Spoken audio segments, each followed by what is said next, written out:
Октомвриската плата легна на сметките на вработените во македонски железници. Од денеска повторно ќе се обраќаат патничките и товарните возови по дводневниот прекин на железничкиот сообраќај. Вработените сепак остануваат децидни за второто барање. До 25 месецов да се исплати и ноемвриската плата. Во спротивно, повторно ќе го сопрат сообраќајот. Не е исклучена ниту можноста железничкиот сообраќај да е во прекини за новогодишните и божичните празници.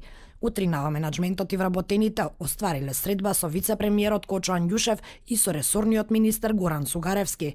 Вице-премиерот побарал и постапка за покренување одговорност на виновниците за лошата финансиска состојба. Неправилно трошење на парите, дека фирмата некој пред нив ја ограбил, ја оплячкал, значи му наложи вице-премиерот на генералниот директор до петок да поднесе кривични пријави за оние што претходно ја напуштија оваа фирма, односно што ја опустошија или ја оплячка. Доколку тоа не го стори, дека санкции ќе има и против него. Вице-премиерот Кочо Андјушев потврди дека го задолжил генералниот директор да испита дали има евентуални нерегуларности направени од поранешното раководство. Актуелниот директор Љубиша Ристиќ за телевизија 24 вели дека веќе се прави ревизија на работењето, а наодите наскоро ќе завршат пред истражните органи.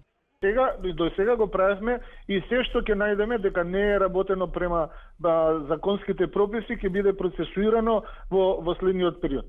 Ваквата состојба во македонски железници се провлекува неколку години наназад, а вработените беа приморани неколку пати годишно да го прекинуваат сообраќајот. Актуелната владеачка гарнитура им даде ветување дека ќе најде трајно решение за проблемот.